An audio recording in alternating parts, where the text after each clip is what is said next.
Hello, friends. Do you have a moment so that we may discuss our Lord and Savior Minarchy? No, seriously, I'm just kidding. Hi, my name's Rick Robinson. I am the general manager of KLRNradio.com. We are probably the largest independent podcast network that you've never heard of. We have a little bit of everything, and by that, what I mean to tell you is we have news, pop culture, special events, conspiratainment, true crime, mental health shows, drama productions, and pretty much everything in between. So if you're looking for a new podcast home to grab a little bit of everything that you love all in one place, come check us out. You can find us on X under @KLRNradio. You can find us on our Rumble and our YouTube channels under the same names. You can also find us at KLRNradio.com and pretty much every podcast catcher known to man. So again, feel free to come check us out anytime you like at KLRNradio. KLRN Radio has advertising rates available. We have rates to fit almost any budget. Contact us at advertising@klrnradio.com.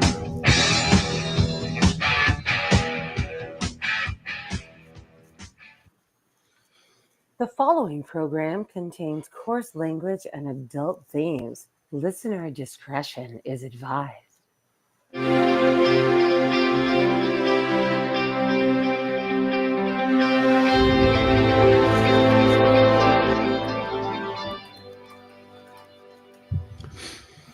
And good evening to everybody out in KLRN land. It is Thursday night. That means it's your early introduction to the weekend. This is Disasters in the Making. How's everybody doing? I'm Brad Slager, getting ready to usher you down some of the gilded hallways of Hollywood. But I'm not going to be doing it alone, because joining me every 2 weeks on this disturbing venture is ScreenRant.com's own Paul Young. What is going on, Paul? What is happening, Bradley? I'm going to tell you right now that my interconnection is being poop. So there's a good chance at some point during this conversation you're going to ask me a question. I'm going to be responding, but you won't hear it because I'll be disconnected. If that happens, just wait patiently and I'll be back. I don't know what's going on. Way to go, Xfinity. Big pile of poop. Like our hero tonight, though, I'll be able to think on the fly and come up with solutions as needed, because... Does it involve a knife to the ribs? Because that's his favorite move. Could be. We'll have to wait and see. Now, to let anybody know, knife to Xfinity's ribs. Can I do that? Can we just get it? feel right feel up in there? Free. Get it out of your third rib cage. For it. Listen to your brother die. Well, normally on the show, Paul and I will try to tie in a movie selection based on either what's in theaters or what's on the front page, but not today, because this is August, and that's a special time of the year for us, because August for us is Gerard Butler month. He's our preferred thespian on this show. His collection of work fits right in seamlessly with what we do here on the program, and the guy's just a gem, let's face it. He carries a movie like I carry a backpack full of beer, comfortably, easily, and with enthusiasm, I'll say. But always with the same accent. Never changes. Has he ever played a character where he doesn't carry his own accent? He doesn't change it. The thing is, he tries to modulate a little bit so that he sounds a little bit more Anglican than he does, but every so often that Scottish brogue starts to slide in. Dude, he's just a Scottish dude. Let's see here. What was the movie he did with he was a bounty hunter? Was it called Bounty Hunter? It was, Scottish yes. accent. Scottish accent. How to Train Your Dragon, both live action and the animated versions. Scottish actor. He's a Viking, Scottish actor. It's always Scottish actor. He always has Scottish. Doesn't matter what he plays. Den of Thieves, 1 and 2, Scottish. He has zero reason. He's playing an American CIA agent or Secret Service agent to the president. Deepest, thickest Scottish accent you can find. Well, see, I'll contest that a little bit, only because it was a couple of years ago. You and I did that one that was set entirely on the island of a lighthouse or such, and he let the brogue just fly in that one. So we got a sense of the real Butler. He tries to tone it down. He tries to, but it's still, it starts to slip out, doesn't it? It starts to slide. I think he let it go in both the Phantom of the Opera and Law Abiding Citizen. I watched. I don't know if you've ever seen Plane. I counted a couple of years ago during COVID. Oh, yeah. Watched Plane. Yeah, Scottish Plane. Hunter Killer, Scottish Captain Joe Glass. But The Vanishing, not his accent. And hey, look, the dude's done well for himself, hasn't he? But let's not forget his what I have to put at the pinnacle of his film career, at least as far as me, Geostorm, when he's the master creator of this International Space Station, where he goes up there and every single person on the space station is from a different country. You can even see the patch on their shoulder to indicate. He could have been Scottish there, but no, he was an American. It's like, it would have fit in fine. You can be a brilliant Scottish astrophysicist. That's possible. He should have lobbied them and said, "Come on, let me just go. I don't have to do an accent. I could just be myself, and I'll be in character, and everybody will think I'm brilliant." Yep. Nope. Did he carried his accent in 300, where he was trying to play a Persian? No, he wasn't playing a Persian. He was playing a Persians were the ones that were attacking him. Was it Greek? Greek, yeah, something like that.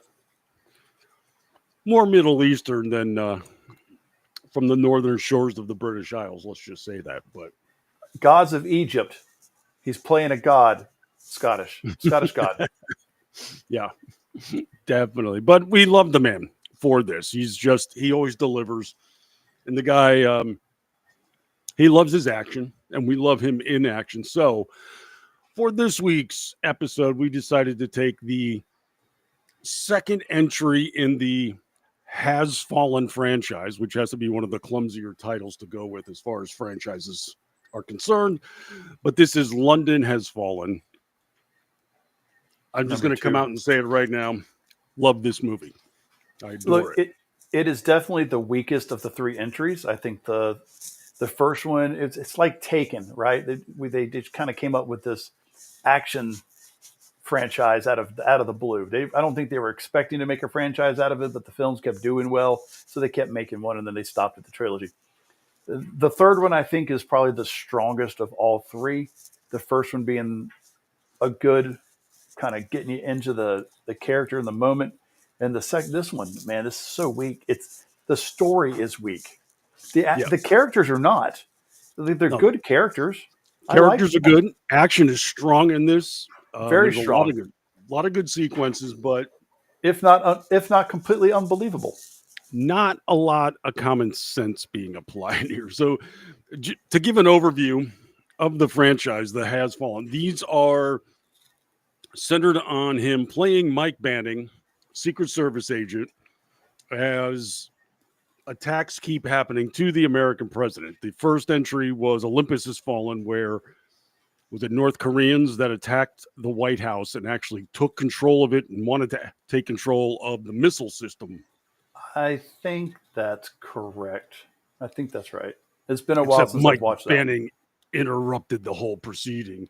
This is the second entry, London Has Fallen, as we'll get into it. And the final one, or at least third so far, Angel Has Fallen, where Aaron Eckhart has now departed his role as president. And now we have horrid attacks on the new president with drones. But Mike Banning is there to save the damn day, that's for sure. So this is the second entry, as we said. Part of the problem, I think, you've got about 4 or 5 different people working on a script, on top of which they kept going through different directors.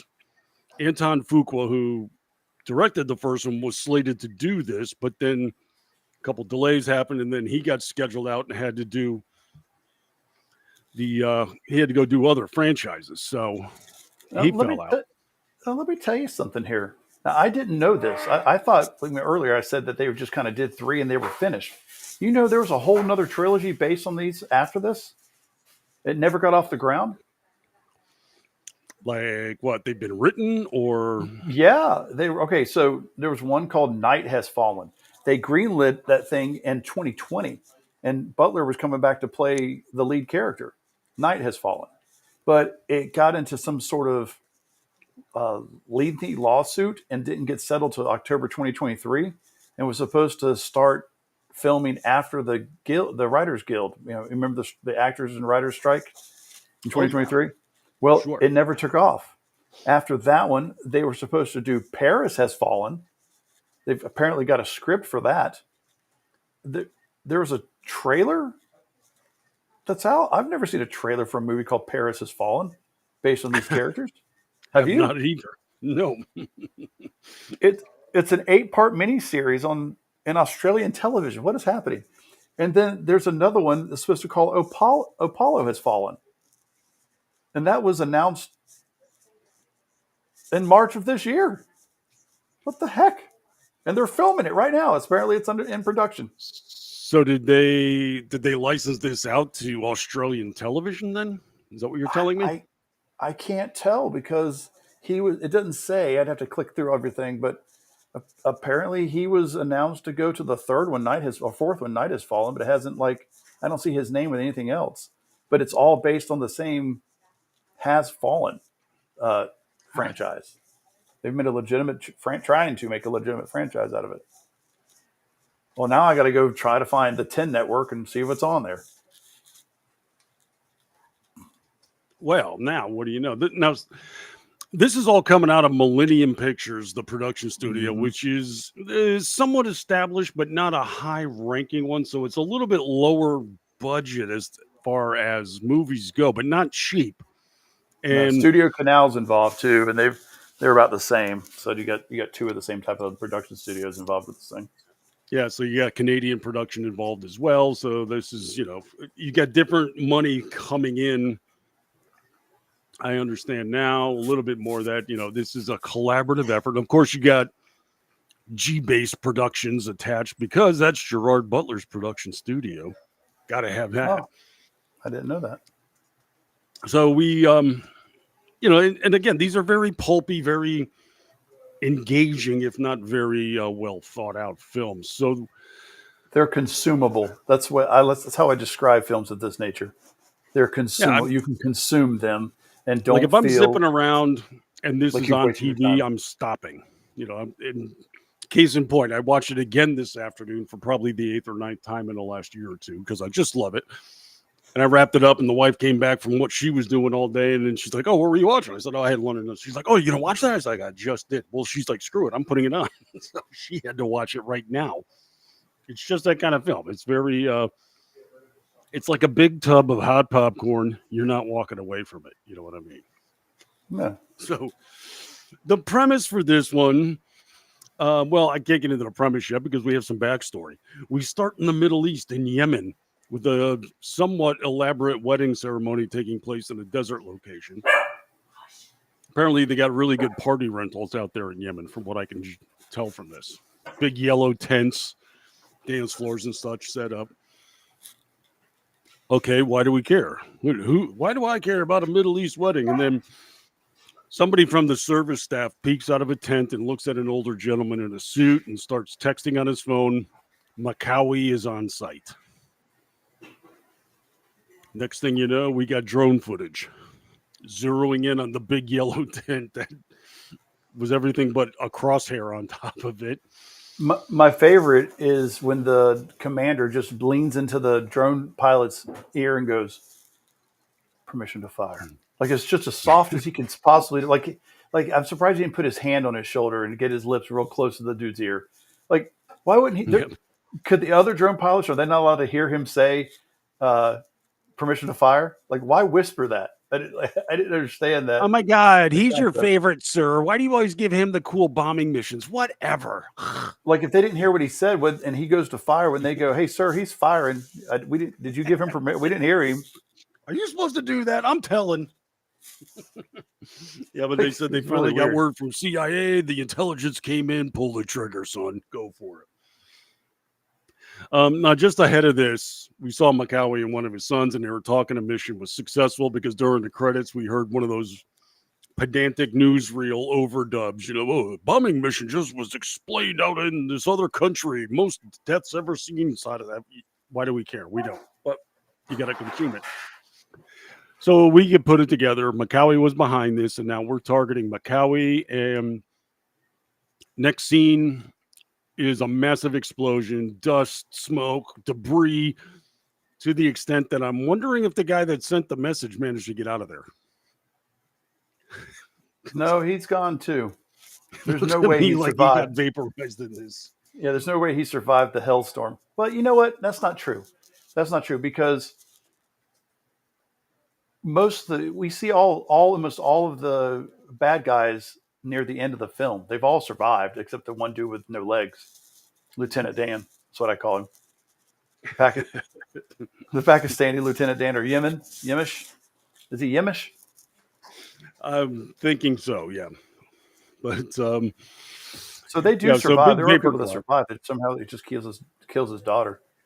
Yeah, no, we get him later on. We figure it out. So we get the title card 2 years later. And there's a presidential motorcade, but the president's not inside because he's jogging along with Gerard Butler. They're yucking it up. And then we get a taste of just how heroic Gerard's Mike Banning is. While jogging, he turns around and runs backwards. And Aaron Eckhart can barely keep up. The president looks at this and says, "Oh," he's like stunned that somebody could run backwards. He's like, "My God, what do they make you out of?" And then, if you heard the opening song of the show, that's entitled Bourbon and Poor Choices, because that's his answer to the president. What are you made of? Bourbon and poor choices. And this is why I love Mike Banning. So there you go. Now I like Aaron Eckhart. I like him in the series, and I like him as an actor. I wish there was more things for him to do. You don't see him as much as I would like. Like, I think he was a great Two-Face, and Christopher Nolan's. Yeah, he's in this movie entirely, but he's just not really used.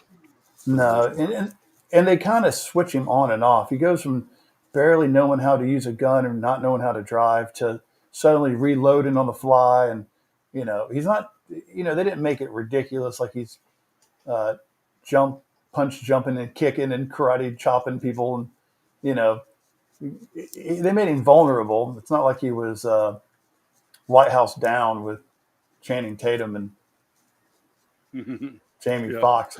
Suddenly Jamie Foxx is like the coolest guy ever. But truthfully, he's better. He's not Harrison Ford either, where he's defending the entire Air Force One by himself. Right. No, it's it's a case where basically he's under the tutelage or the protection of Mike Banning. That makes sense. And I think they got a pretty good chemistry going. I mean, you could tell that Eckhart and they get along. Gerard work together. They got a good rapport, and that could have been developed more, I think. But I guess in this kind of movie, character development runs against the tide of action. So action get a whole lot. That's right. Action deep, development shallow. So we cut from this to Banning coming home, and he has to speak with his wife. They have a baby on the way, and then we get some brooding scenes of him sitting at a laptop, and he's trying to formulate his retirement letter to the president, struggling mightily to do so. Then we go to the White House, and they get word that the British Prime Minister has passed away while getting operated on. And this means world leaders are now going to come to London to pay their respects at St. Peter's Cathedral, including Mike Banning. He now has to go on the road to help protect the president. Hence our plot. Now, I didn't quite understand how this worked, right? So were they on a plane at any point in time? Did we see them on a plane? Were they on Air Force One at any point? We saw them. They're Marine One. No, we saw him getting off Air Force One in London. Remember at the airport, and he stepped off talking to the guy from MI5, and he said, early. Yeah, he's right. Like, we change our schedule. That's what we like to do. Do they take Marine One overseas? I thought Marine One was like for short hops in country. Yeah, because they're that's flying that thing. They're flying 3 of them bad boys around. I mean, they got to fly them across the water to get there. I don't know what the range is on Marine One, but I can't imagine they fly it directly to London. yeah, that's a good question, and it has absolutely no place in this movie. So stop it, Paul. You're I'm googling it right now, Brad. You're gonna okay. have your answer momentarily. It's a VH3D Scene King variant, and it has a range of 625 miles. But there is another version that has a range of 1,379 miles. Oh, you know what they did? I figured out my own thing. They probably put that bad boy on a Nimitz class carrier and took it over outside of London and then flew it from there. I figured out my own question. Okay, look at you working out the military logistics. Let me log into IMDb and change this goof I uploaded earlier.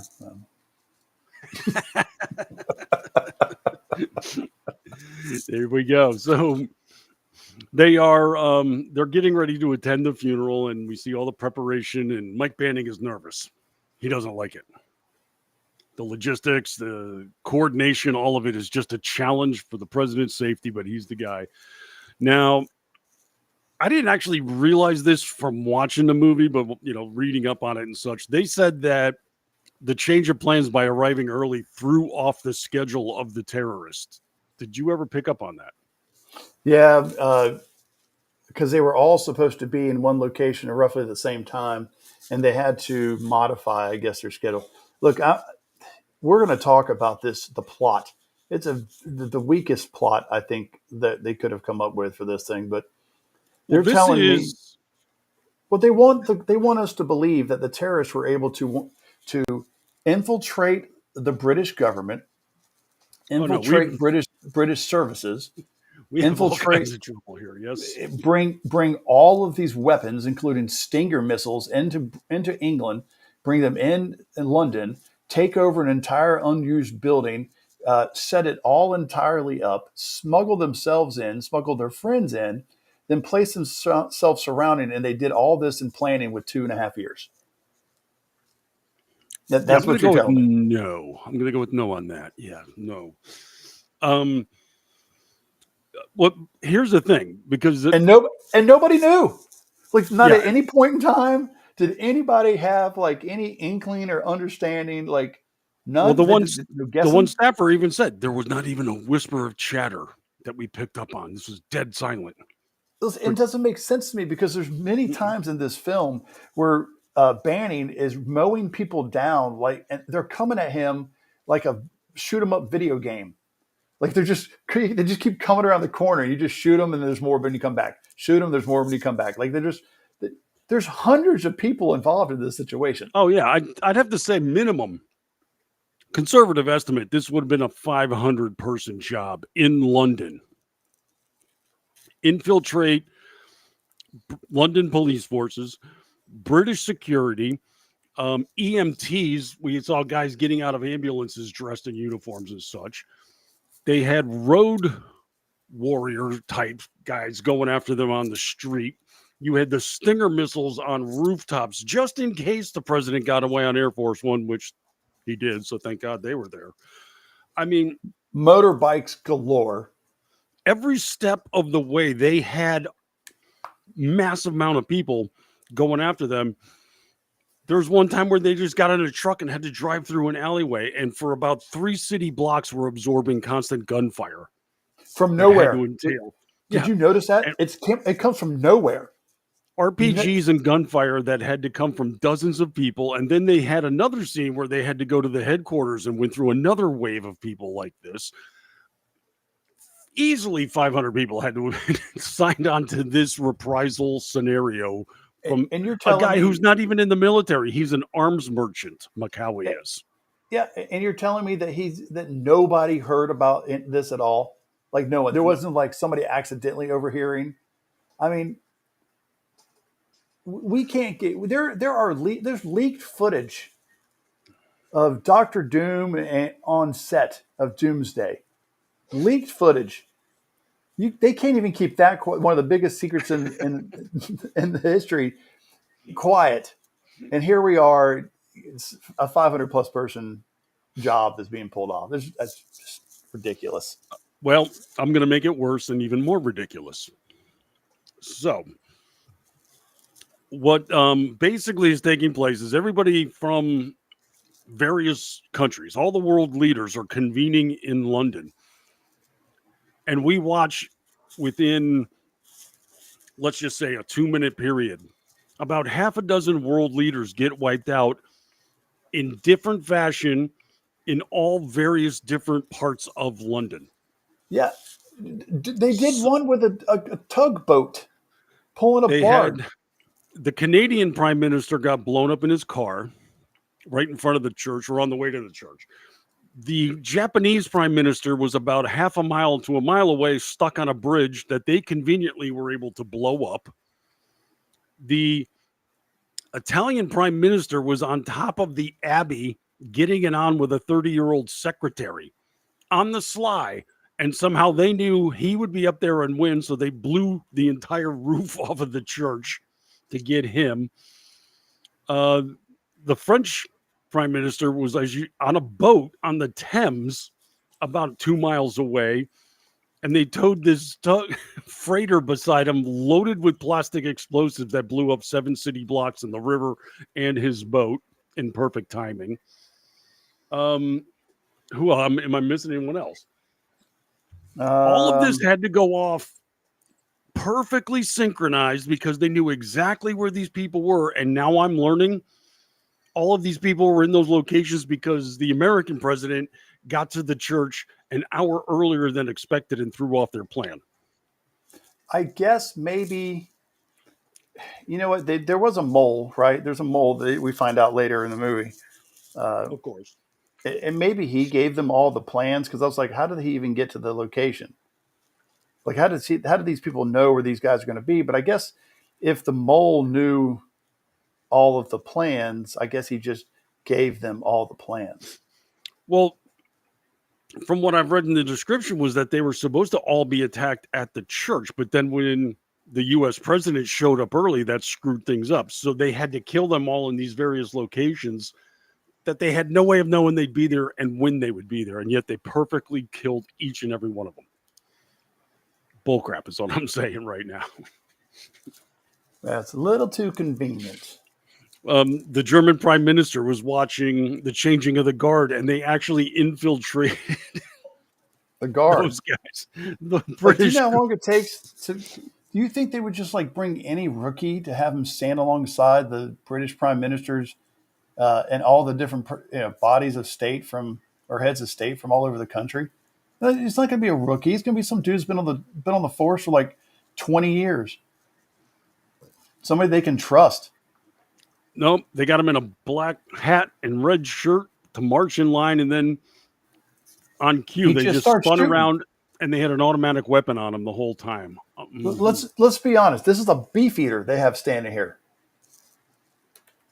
Isn't that what they're called? No, shit. They're not the beef eater. What are they? The Royal Guard, right? Royal Guard, yeah. Beef eaters at Tower of London.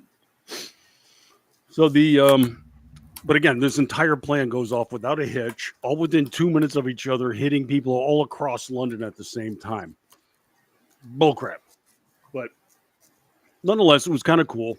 I will say the computer graphics are pretty good. They managed to even hold up today, I think, for the most part. Like the bridge scene was pretty cool. They blew up basically 2 parts of the bridge between spires, and then they start falling down on the cars, and then the bridge collapses, cars go into the water. We lost the president of Japan. Well, holy cow. Look, this is the second time tonight we've been completely wrong. Listen to this nonsense. I'm thinking, how long is it going to take to be a Royal Guard? It's got to take you. They didn't let anybody do this nonsense. British Army's got higher standards. Nope, as long as you're between the ages of 16 and 35, you can be a Royal Guard in 49 weeks. Less than a year if you're between the ages of 16 and 35. But still, that's within 2 months, and these guys had to be perfectly infiltrating them. And yeah, so 2.5. They had 2.5 years to set it up. That's ridiculous. Quit taking their side ball. Step up your game, England. I'm disappointed. Winston Churchill is rolling in his grave. Make Did it they not harder. do background checks here? I mean, come on. These guys had to have showed up on somebody's radar somewhere along the line. Apparently Well, not.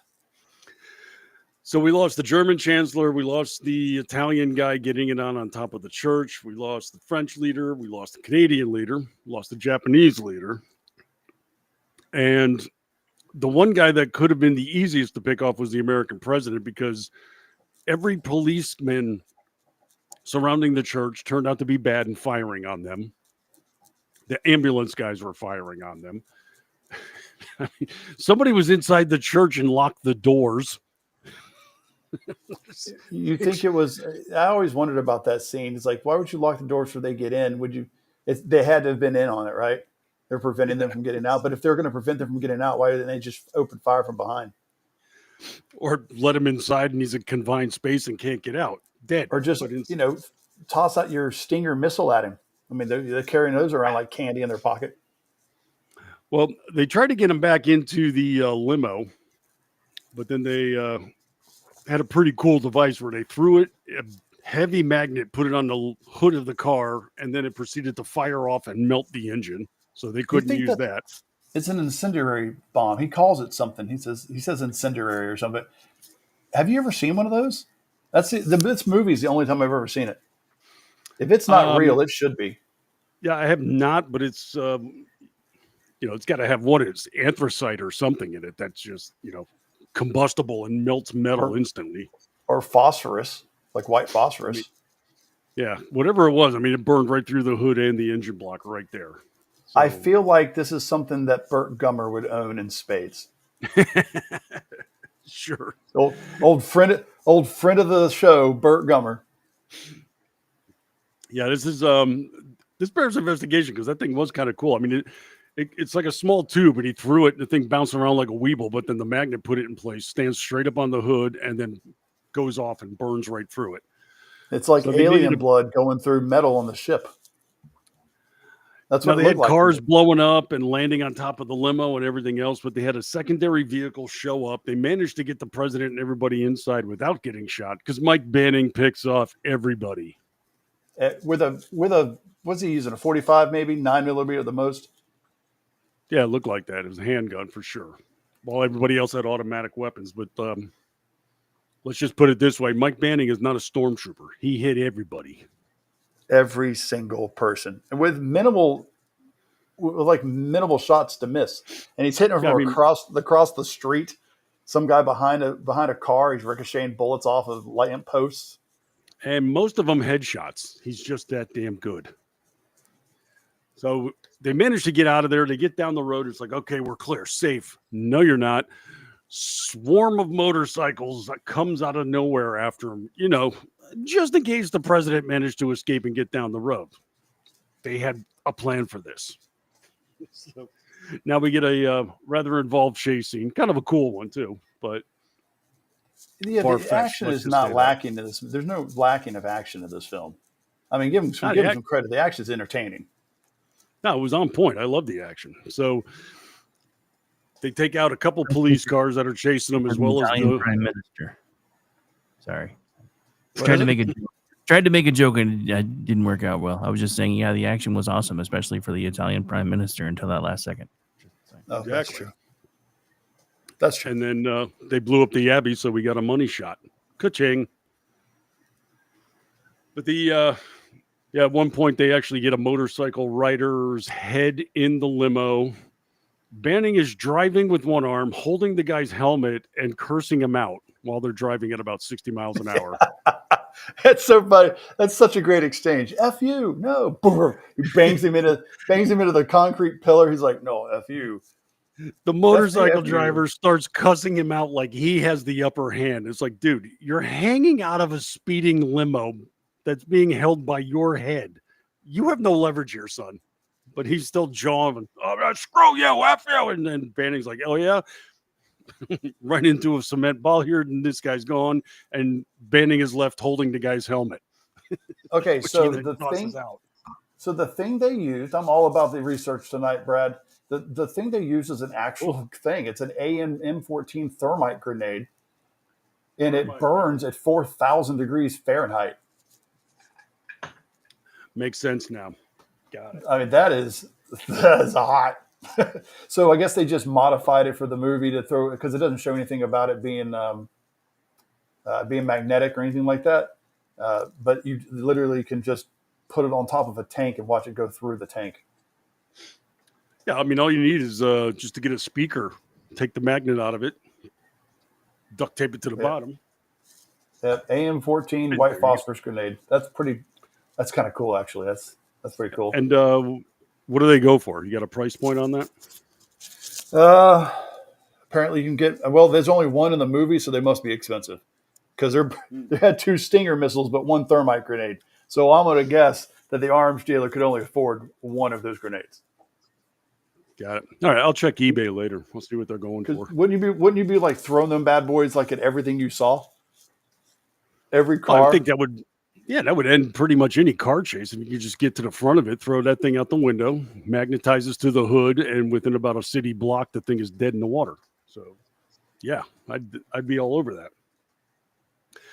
But we finally clear most of it through accidents. We get the motorcycles, the cop cars, everything else, and they get to the helipad where the Marine 1, 2, and 3 are situated. They get on board. They're clear. They're in the sky. They're like, all right, we just have to get ourselves over to Air Force One, and we're all good. Sigh of relief. Everybody's happy. Whew. We can finally relax. Nope. Smoke in the air. We've been painted. Marine 3 gets taken out. I will say it was a pretty cool scene when they run out of the scene of them flying around with the flares and deploying the flares to get the stingers. That was cool. I mean, I thought it was really cool, just the way it was filmed. And then when they both run out of flares and Marine 1 says Marine 2, what's he say? He says, you're the shield now? They just came over the radio and they said Marine 2 sacrifice. And yeah, that's what it was. Marine 2, you're the sacrifice. Well, Marine 1's cutting away. Marine 2 stalls and turns sideways to absorb the Stinger missile. Now, here's my point. This is how elaborate this plan had to have been thought out. And while they're skyborne, the president even says, "It's like, Mike, how did they do this? How could they possibly plan this?" And then she said, "There's no chatter." And he's like, "They only have to get it right once, sir." And they got it right a lot today. It's like, right. Well, and I didn't think about that line much at the time when I watched this film first. And even again, I didn't think about it much until near the end of the second viewing today or last night. And when he says they got it right a lot, I don't think he's just making a statement, right? I think he's saying something. They're implying that there's some inside help, but they don't really expound on it, right? They don't really dig into that until later. He's like, I don't understand how they got it right so many times. I mean, he's like, they got it right a lot. You're implying that there's some help there. Yeah, it's kind of a breadcrumb. They kind of gave us a little nugget there to chew on. Like, maybe, but here's again is my point though. They made it so they've already driven the car chase had to entail a couple miles. It felt like, right? I mean, down a lot of city streets and lakeside roads and such.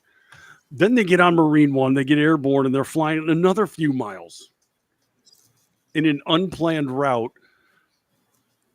Just so happened they had bad guys on rooftops in that part of town with Stinger missiles. I'm sorry. And they're on the right rooftops.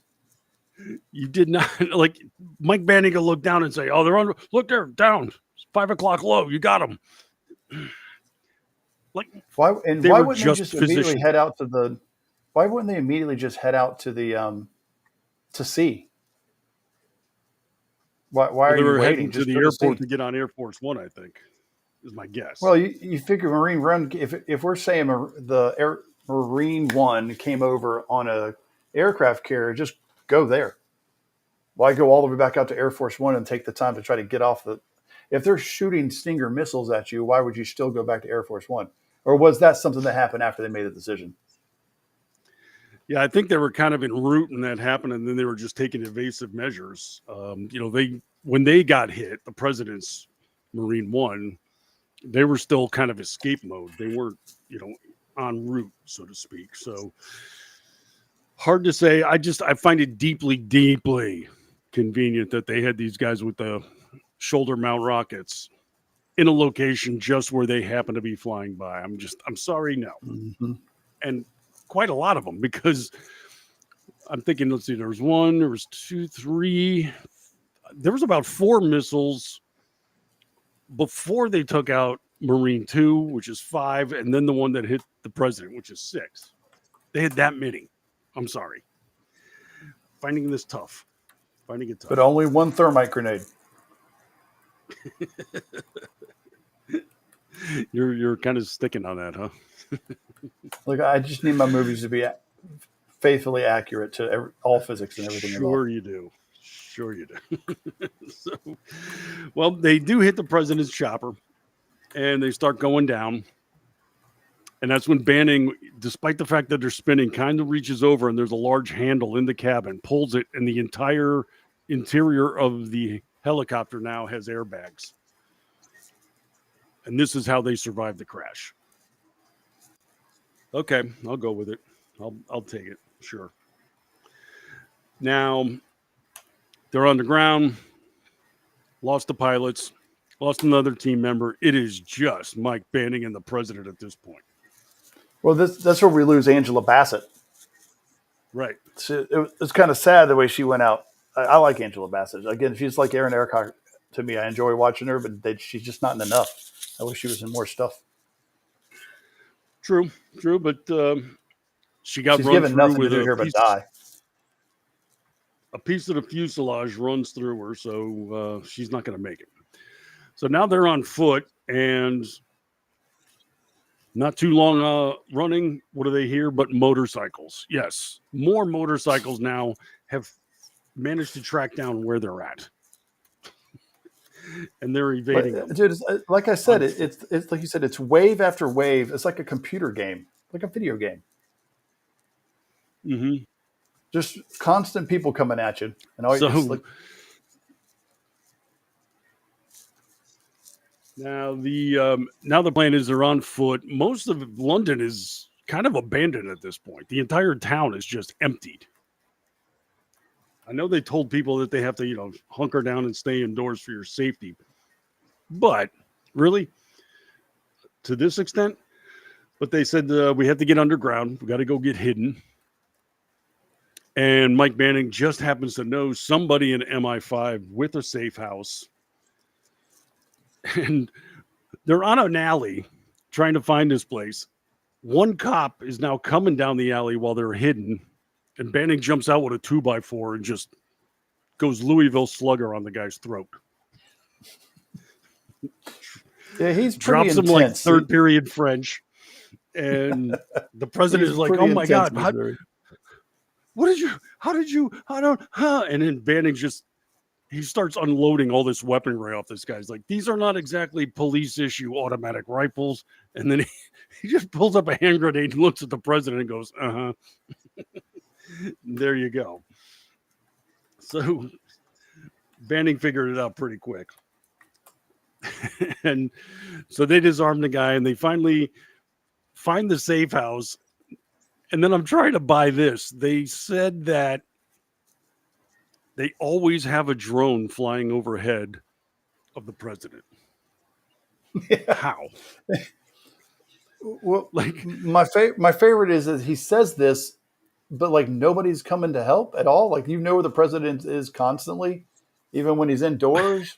But you don't have. This is where you don't have like an air tag in his lapel. Yeah, if you think a little bit too much in this movie, things start. So they're now down in the White House basement, the room. About a dozen or 2 dozen people in and out, trying to figure out what's going on. Where's the president? As they say, they always have a drone overhead.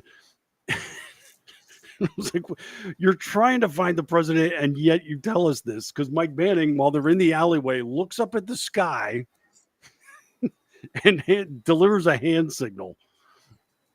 And they say, wait a second, go to that still frame, zoom in. There's Banning. Hey, is he left-handed? No, he's giving us a signal. He's saying 6, MI6, safe house. That's where they're going. Southpaw.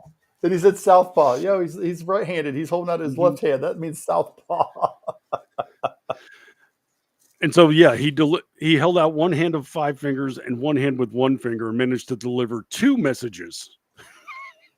Southpaw and 6. Okay.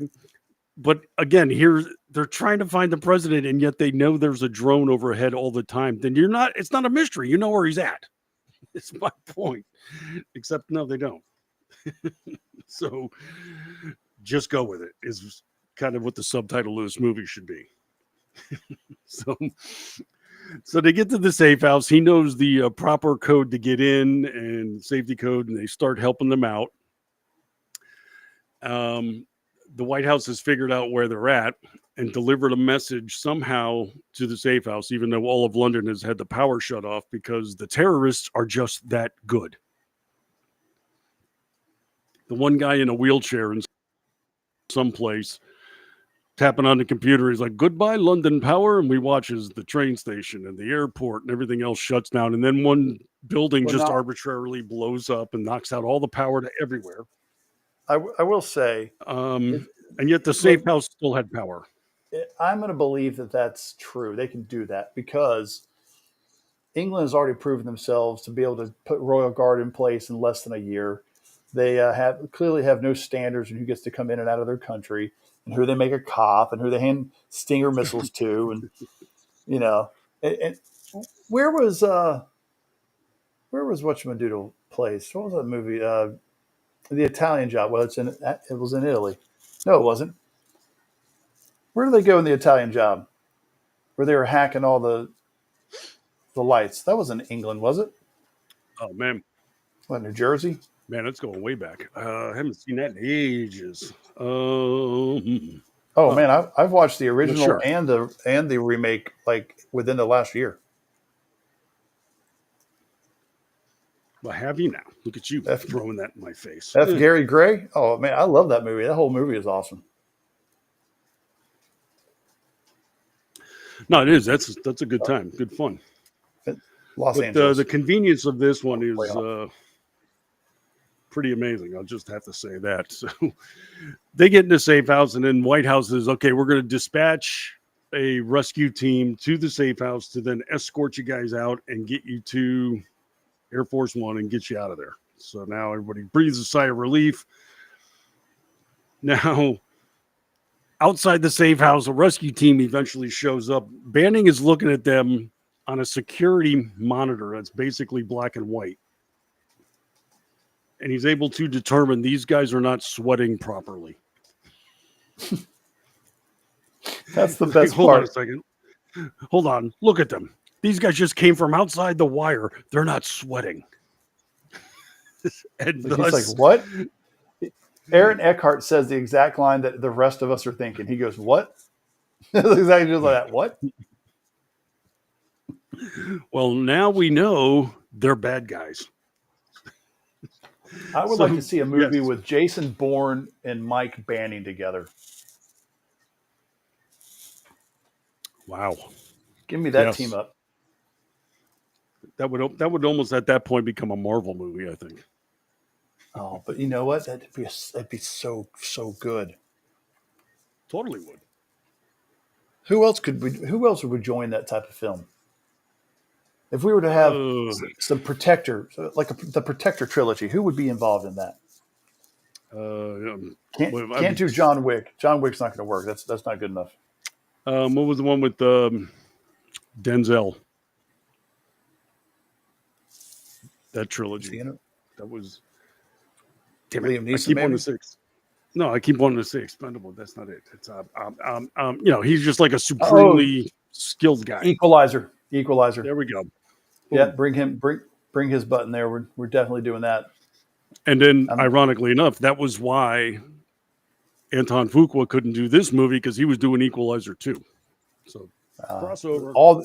That whole franchise is good. We can get off on topic on that one for a second, but that whole franchise is awesome.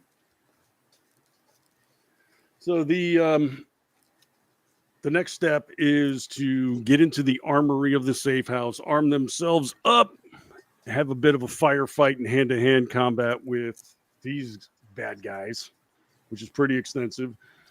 And at one point, Banning is dropping one guy, and then another bad guy shows up to get the drop on him. And just before getting killed, the president steps out and shoots him. Doesn't know how to drive, but can headshot a dude from outside of a room. And then Mike Banning says to him, "I'm so glad you came out of the closet." Yep. Gay He joke. said that. Huh. Gay. He said that in this movie. Come on, Rick. Hit me with that soundbite. I know you got it somewhere. I was working on something else. I missed it. I'm sorry. Oh, the Community. King Jong. Gay. Yeah, no, don't have that one anywhere. So sorry. I apologize. It's not loaded in. All right. Well, we'll have to deal, I suppose. Giggity. Yes, the witty repartee that we're now being delivered. Fantastic stuff. So now we're back on foot. And at one point, they finally get hold of a vehicle. And this is the scene where basically they get in the truck. It's dark, nighttime, turn a corner, and they pause for a moment. Somehow, Mike Banning just knows that this 2-block stretch is full of bad guys with guns. How? Like, It's and he showed up, but they're all firing at them. By the way, when they're driving, it's like what do they call that? The death chamber or the death tunnel. The box. It's a kill box. They call it the kill box, and he knows the kill box is there, but he doesn't explain why he knows. You're right. I thought the same thing. You never see anybody. They're all shooting. It's dark. Most of the there. street lights are out, and he's looking at him. He's like, "Okay, Mr. President, you're going to go, and don't you stop for anything." Well, what Now, about this guy here who says he needs a ride? We really need to stop and get him. Like, that's such a weird statement to make. But I mean, even if I'm the president, it's like, what are you basing this on? What evidence are you looking at to know that we're going to run a gauntlet down this road now? But he just says no. So they punch it. Within about 5 to 10 seconds, they're absorbing constant automatic gunfire and occasional rocket grenades launched at them that lifts one side of the truck, then the other side of the truck. And they keep plowing through. They keep going. We're not stopping. And by God, he didn't. Yep. And right up till the moment where again, how did they just happen to have a dump truck parked down this one alley going at full speed just in case another car with the president in it was coming down the kill box road? Yes, they make it through this gauntlet and they get through it and they're like, "Oh, we did it. All right, boom." And they're basically high-fiving, fist bumping, everything else. And then, yes, from a side street, a perfectly timed and perfectly driven at the perfect rate of speed dump truck T-boned them. Like what? Car flips over upside down, and then they're instantly surrounded by various like municipal trucks or something that, of course, are the bad guys. Stop it at this point. It's like by now, every single person in London has to be a terrorist for all of this stuff to work out. There's just no damn way. So there's a municipal light truck pulls up and everybody piles out with guns. And while Mike Banning is still semi-conscious, they grab the president and take off. Okay. So they leave Banning there. Soon after, the rescue team that was supposed to be at the safe house showed up. How? They're supposed to be at the safe house, not 5 to half a mile down the road. I mean, it should be noted that they were not being fired at when they approached the vehicle with Banning in it. Right? Like, where did those people go? Were they just gave up shooting at the bad? Yeah, the this was people like they thought were the enemy. It was like 12 or 15 mercenary guys from British secret forces that are there to help them out. You're like, oh, they got the president.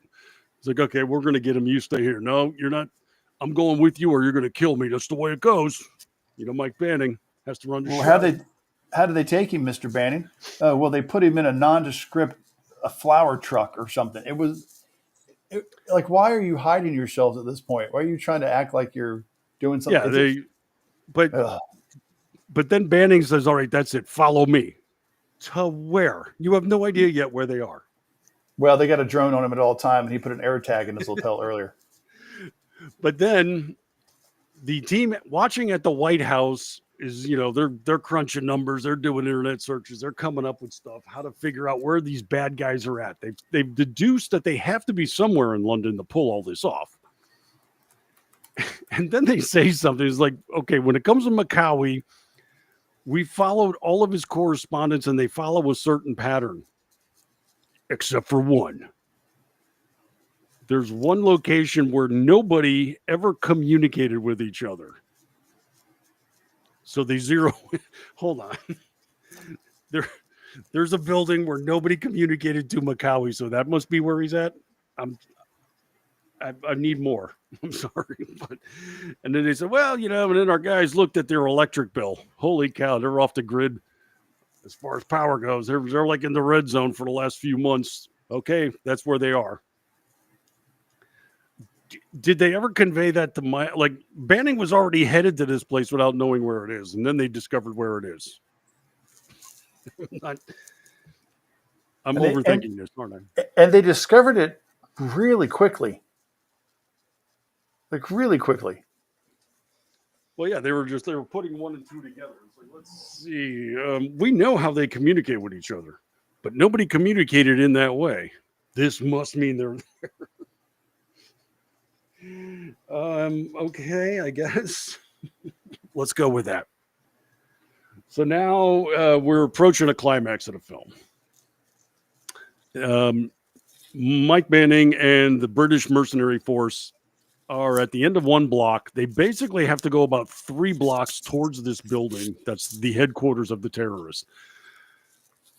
This is a really, really well shot scene. Oh, this is probably the best scene in the whole film. This one and the raid on the MI6 safe house. These are two of the best scenes. They're so much fun to watch. They're really well done. Well, I will say this, though. My favorite scene took place in the London tunnels when they were first escaping early on. They said, we got to get underground. So they get into the subway, which is completely vacant except for about 17 dozen terrorist guys, of course. A lot of firefighting, Banning through his grenades and such, shot a bunch of guys. Then he hears a radio go off, and it's one of the terrorist leaders. And they're like, Raza, my brother, where are you? So Banning beats this guy a few times, flips him over and grabs the radio. He's like, yeah, Raza's not doing too well. He's not having a good day. Who is this? Who are you? And he's like, yeah, who are you, you piece of crap? Where are you in Fuckheadistan? He actually said those words. Love it. And then the guy on, the leader is saying, oh, you are going to pay for this, Mr. President. You're going to die on internet television. The world's going to see you expire. And Mike Banning's like, yeah, right. Here, check this out. He takes the radio and shoves it in the bad guy's face, pulls out his knife, shoves it into this guy's side and twists it. And this guy is wailing and dying slow. And he's like, how about that? That was your brother dying. What do you think now? He stands up and the president says to him, is like, really, Mike, was that necessary? And Banning just coolly says, no. And it walks away. It's the best line. It's the best delivery of a line, like almost ever. Was that necessary? He just says no. And that's it. No explanation, no more banter, no more excuses or justification. Just straight up no. It's like, that's Mike Banning for you, folks. It really does establish the mindset of that character, though. Like that, just that one word and the way he used it to respond to that particular question from that activity that he just performed in front of the President of the United States. Like, right then and there that he is out to save the president no matter what. Yeah, because this is, it's one thing to have all the skills, fighting skills, armaments, everything else, but this is like attitude. It's the kind of character I usually describe as a no shit kind of guy. He doesn't play around or anything else. And it's just like, no, I had to send a message to this guy. The message was, I'm going to kill your brother live on the radio and you're going to listen to it. There you go. There's your message. Bye. You have to love it. So they've got the president somewhere, and Banning and the mercenaries are at the end of this road. And it's beautifully shot because it's a sweeping camera. It's uncut. There is one edit in the middle. They go to black for a moment and cut through. But otherwise, this is probably like a three-minute action scene without editing. So this had Well, I think they may have pulled an 1812 here, where it looks like it's all one shot, but they creatively they put creative cuts in there, so you can't tell where the shot ends and the next shot begins. So it all looks like one shot. I think there's multiple areas like that, but that doesn't take away from the fact that it appears to be one long. oh yeah, no, I'm sure cut. that's probably like when they did like a camera sweep or something. They did maybe, but there are It's long super stretches impressive. unedited. Where the camera is pretty steady. It's moving with them down the block while all this is going on, and like there's one scene where they're coming up to a break in the road and a van pulls up and it pans over to Banning. He says, they got RPGs, and it pans back. The doors fly open. They begin firing, but then someone throws a grenade into it. It explodes. And then as it does, guys come around the corner. Firefighting continues. It is really well choreographed. And the whole scene on approach to this building is beautifully shot and fun to watch. Very engaging, really awesome and cool. Just going to say it. No, it's a good one. So a couple guys go down, but Banning makes it into the building. And this is where the president's held, and a number of terrorists are still in. A few dozen are inside this place still. The payroll on this project had to have been immense. Just the money they had to, just to make payroll every week had to have been out of control expensive. Even before you get into the weaponry. Just wow. And then dental, holy crap.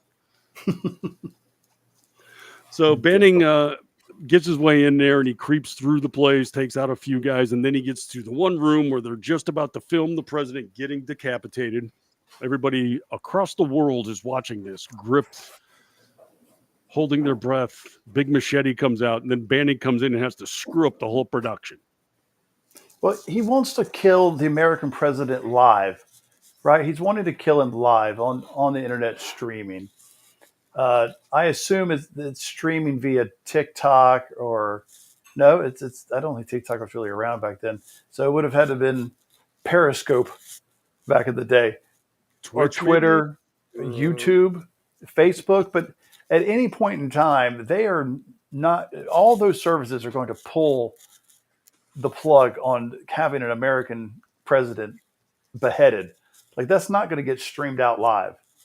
No, it sure as heck not going to be in Times Square and all over the screens in Japan like they had it in Tokyo. It's like they hacked into all these servers and nobody could turn them off.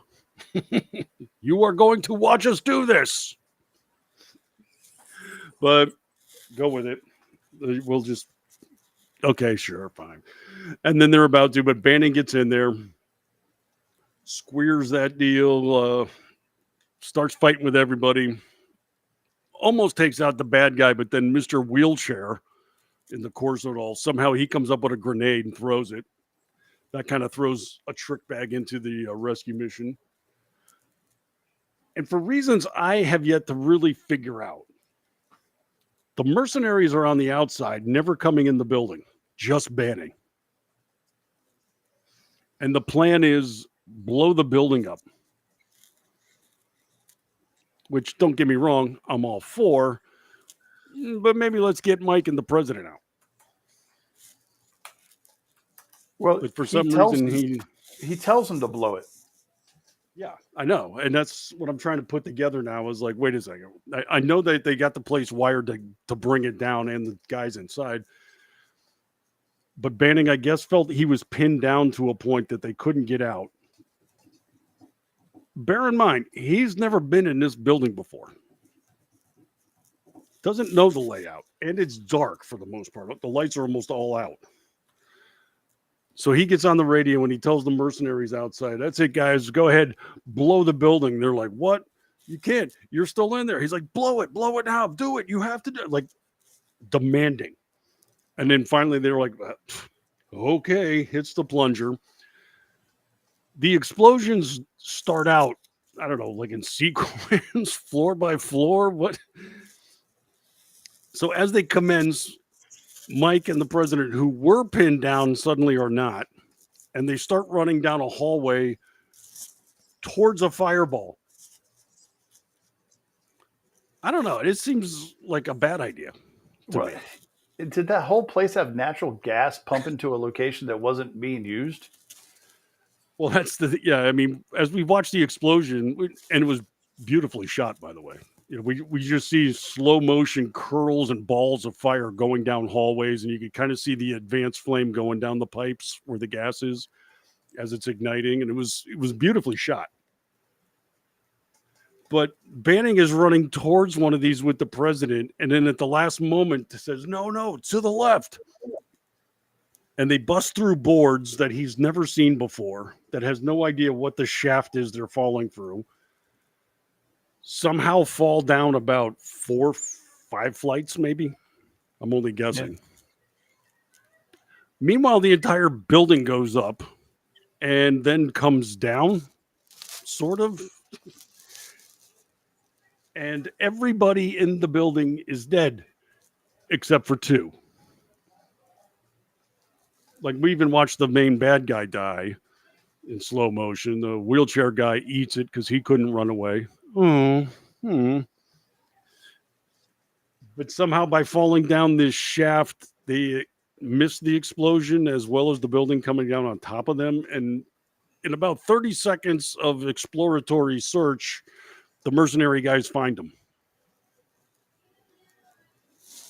You know what so here's a good piece of information I just found out. So that building that that we're talking about right now, the terrorist headquarters, it is the literal site of the 1854 cholera outbreak that led to epidemiology and public health. Well, then I'm quite happy that they blew this crap to dust. Kingdom come. Who wants it? Why hadn't that been done before is my question. Should have been done sooner. See, seems like something you want to maybe clean up in that town. Now, you know that line that Banning says to the SAS agent? He says, "The next time I tell you to blow it, just blow it." Right. That was improvised. Well, felt like Butler, it, right? Well, Butler is an improvisation genius. Coming out of the closet when I tell you to blow something, I mean you blow. Master of the single entendre, that guy. So somehow they survived this. And okay, yay, heroic ending and all. We made it because we said blow the building up with me inside of it. Of course you did. But this is the way it works. This is how it gets done. So I don't want to hear it. This is a pretty much a great movie. I'm just going to say it. Loved it. Oh, it's fantastic. Now, I will say, I don't know if this is still the case or not. I had it back in the day. So do you use Waze? Not Waze itself, but a variation of it. Okay. So Waze has the ability to like add names and stuff, and you can change the car, and you can change the people, the voice of the people that are talking to you. Right now, you can get Gerard Butler's voice from How to Train Your Dragon to give you voice things. Here. No way. Time to strap in, friend. It's your favorite Viking, Stoic the Vast. My dad wanted it to be Stoic the Huckster until my mum told him that means armpit. Thank heavens for mums. Okay, let's go. So back then, and you can't search it is the problem. I was going to try to find it. But back then, when this movie came out, you could get Morgan Freeman's voice doing it Well, that I from recall. Yes. from the movie, and I had it on my thing for a long time of Morgan Freeman's voice, and it won't let you search the sidekicks, unfortunately. Dang it, that would be awesome if you could search them and find it. It's so old though; it's like 8 or 9 years old, so I can't imagine it's still around. Yeah, but if you could have Gerard Butler giving you directions, come on, how do you not do that? I mean, I'm obviously doing that. It's already set up. I don't know. Yeah, Why you think I'm not doing that? That's a must do. I'm going to have to see. Maybe that might be enough to make me get Waze in the car. I use Waze on my way to work every single day because the traffic in Jacksonville is ridiculous. No, I get you. We got that similar thing too, because every time we go to Okeechobee and stuff, we always get rerouted and police stops and speed checks and all that. All right, I'm going to have to look into that now. Yeah. Well, now we got to put a bow on all of this. So after everybody's rescued and they start to reconstitute London, we get a parking garage, and the MI5 agent that helped out Banning by the name of Jax, she confronts one of her coworkers, mousy little bald guy who hasn't been much of this movie, but he then turns out to be the inside guy. He helped orchestrate this whole thing. One guy. One mousy guy that doesn't even know how to. He's trying to leave on his own. Like he's just like in the bottom of a parking garage, and instead of getting in one car and taking off, he's moving his stuff. He's transloading his stuff from one car to another. Just get in the car and leave, bro. That's your fault. Yeah. You've had 2.5 years to plan the assault on London, and yet your backup exit plan was to just get in a Prius and drive away. Yeah. Everything else went off without a hitch, but his escape, he botched it. So Jax is confronting him when he's at the boot of his truck. That's what they call it in Britain, by the way. Research. And she's confronting him. She's like, "Why'd you do it, man?" He's like, "What are you talking about? I didn't." "Oh, why'd you do it?" "You know the system's broken." That's his explanation. The system is broken, so let's destroy it instead of fixing it. Let's kill thousands of innocents and turn London over to a bunch of terrorists from the Middle East. That'll be better. I have questions. But this is the resolution. So she keeps telling him, put your hands up, get on the ground. Get on the ground, Mike. Get on the ground. He won't get on the ground. So she puts a pill in him and then a second one. She's kind of a badass that way. So we figure out that's the issue. Inside guy, their mole did it. And then later, Banning is home trying to decide whether or not he wants to finish this resignation letter. And that's when we see Morgan Freeman, who's the vice president at the time, speaks to Mr. McCowie on the phone. He picked him up. "I thought you'd want to speak to me." And they go back and forth. He tries to talk tough. "You think this is over? I'm going to come and get you." He's like, "Yeah, why don't you look out your window?" Technically, his window is a skylight because he looks up and basically drone attack takes him out. Done. McCowie's vaporized. And then we cut back to Banning. He's got his letter completed, and then he's watching the vice president on television, talking about the events. And then Banning deletes his letter. Yeah, because he's still got Night has fallen, Paris has fallen, and Apollo has fallen to film.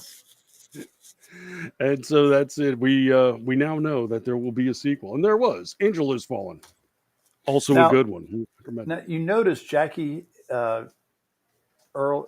Haley, Jackie Earl Haley, and Morgan Freeman, and all the people inside the war room. You know that they filmed all of those scenes. Had to have been in a matter of a couple of days. They never leave that room.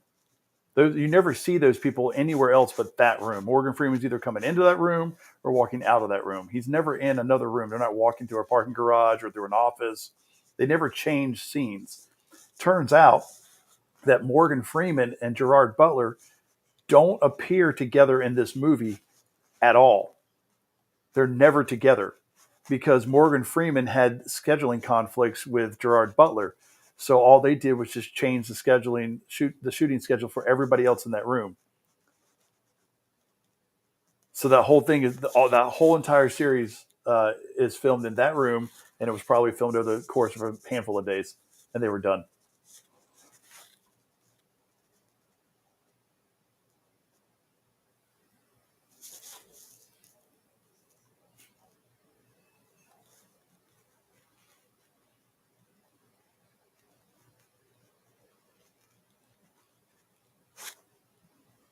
Uh-oh, we have lost Brad.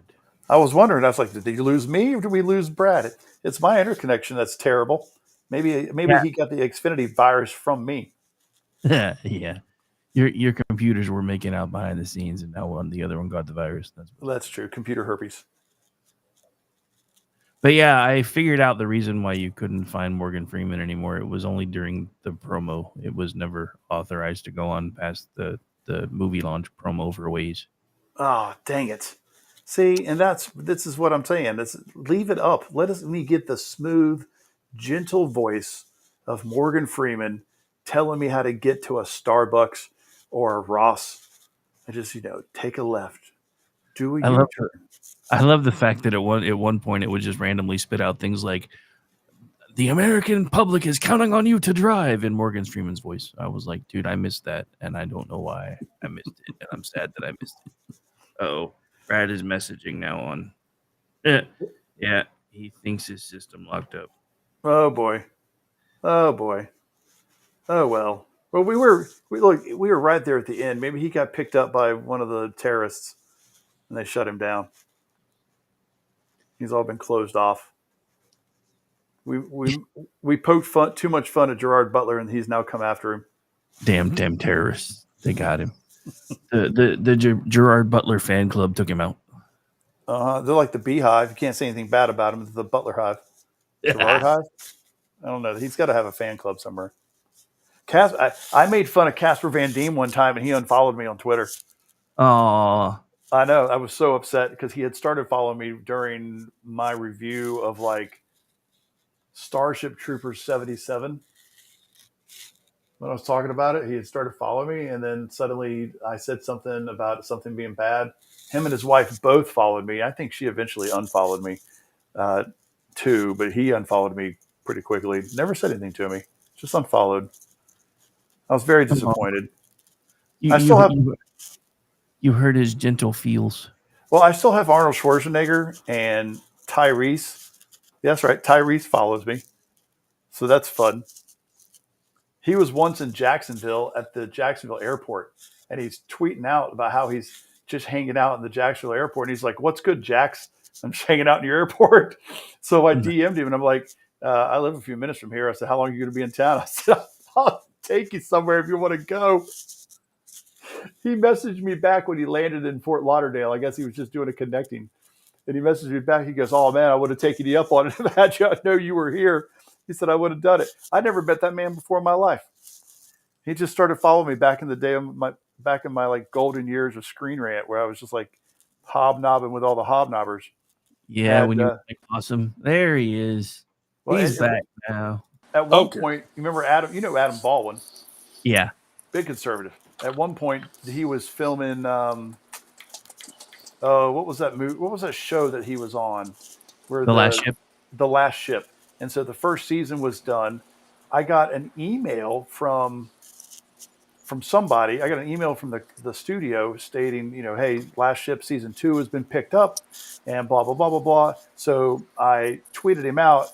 Tweeted directly to him, not a DM, but I just tweeted him and said, "Hey, congratulations on season 2, Last Ship." I said, "It's a great show. Looking forward to watching many more seasons." Well, he starts following me, and then he shoots me a DM. He's like, "Hey, where did you hear about the season 2 being picked up?" And I said, "I can forward you the email I got." And so I forwarded. He goes, "All right, cool, thanks." Yeah, apparently he probably didn't even know yet. No clue. He didn't know. So I saw him in Comic-Con like a month later, and I came walking up to him and I introduced myself and said, "Hey, my name's Paul. I'm with Screen Rant. I I don't know if you remember us, but I was the guy that told you that your season 2 had been renewed. He goes, oh yeah, by the way, he's a tall dude in person. Oh yeah, no. I'm 6'3". He's like 6'5". He's maybe 6'6". He's a tall dude. And he shook my hand, big old burly dude. And he's like, introduced me, super nice. And he said, thanks. My agent didn't even know. I appreciate you telling me. And shortly after Comic-Con, he unfollowed me for no reason. I'm like, son of a, I think maybe it was that time where Twitter was like unfollowing people randomly. You remember that? Yeah, I did. It still randomly happens to me. I'll have people DM me and be like, "What the hell did you unfollow me from?" I'm like, I didn't. Hang on, let me fix it. But yeah, no, I was sad because I really liked The Last Ship, and I'd been trying to get his attention for forever. So I finally added him after the finale and told him how much I enjoyed the show. He followed me, and then like 2 months later, nuked his whole fucking account. Like, you bastard. You finally followed me, and then you just left Twitter altogether. You some bitch. I was hoping maybe one day we'd get him on the show to discuss DC Cab, because that's really where we get to know him and Bill Maher at the same time. Like that's him, Bill Maher, Mr. T. Like that's the show. That's the movie to discuss, is it not? Wojciechowicz Oh, nice. from Barney Miller. Oh, dude, I miss Barney Miller. I used to love that show when I was a kid. Oh, Orty says that he got the same thing. He started following him 2 weeks before he nuked his old account. I think he just started following all the people that he knew were like begging for his attention right before he said he was out of here. I guess so. Let me throw you guys a bone before I destroy your world. But, Well, there was a point in time he and I were going back and forth about cigars years ago, and then he followed me, and it was the same thing. He just arbitrarily unfollowed me for no reason. You know, Twitter back in its heyday, like I'm not talking right now. Now it's a cesspool of nonsense, and it has been. Even though Musk bought it and changed a few things up, it's still a cesspool of nonsense. But back in the day, early days, 2010 to 2015, right? Like that little 5-year period of golden years for Twitter, you could reach out and talk randomly to different the different celebrities, and it was enjoyable. Bands would respond back to you. Paul Stanley from Kiss is very active. He will actually respond to most of the people. If you were to tweet him right now, and within a matter of moments, he would most likely respond to you. What's the name of the girl that plays the Journey in Natty Gann? Natalie something or another. I What's her don't name? know. You remember her? No, I don't. You don't remember the Journey of Natty Gann? I do not. Come on. Disney movie? Why would I lie about this? I feel like you are. I feel like you're holding back. It's got John Cusack in it. He plays a hobo. Meredith Salinger, 1985. It's a fantastic movie. Have you not seen this, Brad? I did completely foreign to me. Don't know it. Look, do this. Do this as a thing. Just tweet. Don't even tag her. Don't tag Meredith Salinger in this. You don't even need a hashtag. You can just put in a tweet. Everybody, you can do it right now. Go up and start up my own tweet and say, I really enjoyed The Journey of Natty Gann. It's one of my favorite movies as a kid growing up, and I wish they would make a second one with her daughter. Or something of that nature, right? And then you can just tag in Disasters in the Making. She will respond to you randomly. She has a search feature running that anytime Natty Gann shows up, she responds to those people randomly. It's awesome. Huh. Celebrities don't do that anymore. They talk to each other. You got stupid influencers everywhere. It's just everything's muddied and gross. And James Gunn used to be all over the place. You could talk to him about all sorts of movies. When Guardians of the Galaxy and Guardians of the Galaxy 2 was coming out, he used to live stream. I don't know if you remember this, about what he was writing about and the characters. And one day I was listening to him talk about Guardians of the Galaxy not being quite done, but he was going to be done in 2 weeks, and they'd start filming principal photography like in a month. Well, I'm watching it live, and I hear him. I type it all down. I send it over to my editor. I said, look what he just said. We made it into an article less than 30 minutes later. Everybody picked it up. Next thing you know, James Gunn is no longer live streaming any of his information because people were listening and taking information from it. How dare you? Dude, What did he think was going to happen? when Stan Lee was alive, Stan Lee was fantastic. He would go on these long, like drunken tweet benders. That's the only thing. I don't know if he's drinking or not, but it's what it felt like. And he would just talk to random fans just all night long for like an hour. You just get online from 8 to 9 and just talk. No, it was awesome. You could just get like a real insight to somebody. Well, then he started really faltering in his health, and one of his like aides took over the thing and just completely ruined his channel. Then they started like pushing all these shows that he was like, producing. It just became like an advertising channel, and they sucked all the fun out of it. Twitter has sucked the fun out of everything. I'm getting worked up. Yes, calm down. Getting worked up. Dang it. The wrong time to be getting worked up. Y'all were like winding down, and now you're all getting fired up again. So did we actually close the show, or do we still have to? I mean, we hadn't officially because we were waiting to see if you could come back yet. Because Okay. I didn't want to feed your FOMO anymore by closing your show for you. Yes. I have no idea. My computer just like I heard Paul in the letter A. He was like, "Yeah, Jackie Earl Haley was in this for A," and then it just in my headphones for 30 minutes was him saying A. No clue what happened there, but you must have fell into a wormhole because it was only like 5 minutes for us. But okay, not for nothing here, not for nothing. But Core Nimic just retweeted us for our show. He retweeted you there, Rick. Yeah, in case you don't know, he's actually part of the network now. He does a show on Sundays. What? Yes. He's That part of is the family awesome. now. He's one of Yeah, us. he's been doing a show called Corn's Reading Room since like May. I'm a big Jonas Quinn fan from Stargate SG-1. Come on now. I Name mean, dropper. it's not my fault. Not my fault you don't pay attention in the green room. We've only been talking about it since May. Well, that's true. Look, in my defense, I worked 32 shifts in 21 days, so I haven't really been paying attention to much. I'm just giving you crap. There's a lot of people that didn't know. Like Gene Baradelli from Buffoon of the Week was like, "Why in the hell is Corky Nimic all up in my feed?" I'm like, "You missed the memo, huh?" Well, I'm going to tell you right now, I know who our next guest star is going to be, or guest speaker on this podcast.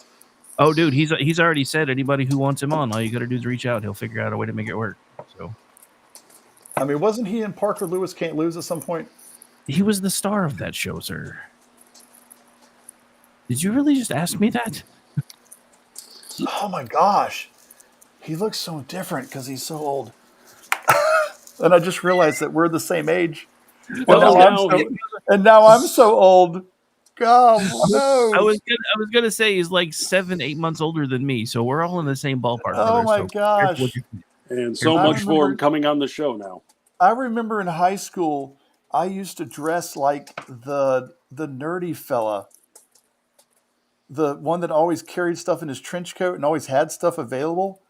I would keep random crap in this coat that I wore, and I would just pull nonsense out of that. And I'd walk around, and somebody'd say, "I wish I had a candle," and I'd just grab a candle. I'd just pull a random candle out of my thing, and somebody would wear one of those rayon shirts dressed like Parker Lewis, and we would just walk around school.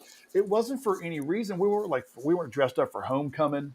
There wasn't like homecoming week or something like that, or like, dress as your favorite TV star. Nope. We just did it randomly because we were nerds, and that's what we liked. It's so stupid. Did you guys ever randomly shout out synchronized swatches? Just curious. Yeah. Okay. Yeah, we had the swatches. I got a picture of all of us doing it somewhere, and I'm going to have to find it. I was going to say you should find it and tag him in it. Holy crap. He would absolutely love that.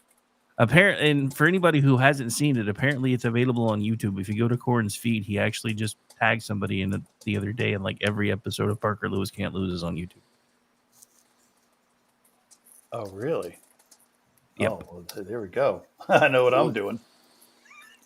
Research. Well, I guess we should probably put a bow on this one after all, now that I'm back in the fold. So, that was London Has Fallen. I will say this, highly recommended. It's on Netflix, but for a limited time, I saw the notification today. It's going off of Netflix September 12th, I want to say. Yeah. But definitely dive in on this one. It's good stuff. I love this thing. It's a mess, and I love it because of that. And I love it because of Gerard Butler, and I love the action. It's just that good. All right, so that'll tie that one down as we kicked off Gerard Butler month here. So, Paul, why don't you let everybody know where they can find more of you? You can find me on Zitter at Movie Paul. You can also find me on TikTok, where my wife talks about bear spray and not having any. So That's my that's my more- latest video on TikTok is my wife talking about not having any bear spray. She's adorable. Got it.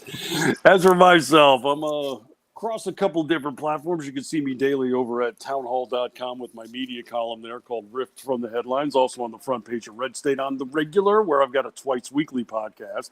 It's called Liable Sources, diving deeper into the muck and mire of the mainstream press. And you can hear more of me on this network. Next Thursday, it's going to be me and Orty Packard here Thursday night as we go through the important entertainment information on the Culture Shift. And every Tuesday, it's me with the ever-effervescent Aggie Rican on the Cocktail Lounge, giving you diversions from politics and relaxation. And if you need more of me than that, let's face it, you do. If you go to Jitter, I am at Martini Shark. All right, Paul, we have kicked off the big month in grand fashion. We're going to have to come up with another Gerard Butler gem in a couple of weeks. There's plenty of them out there. There is no shortage of material with that. So we'll get together, we'll commiserate, and we'll come up with something. And in 2 weeks, we will be back with more disasters in the making. Stop it. I wasn't doing anything. Why are you telling me to stop it? No. I got my woman here giving me live action critiques in real time. Gotta love those.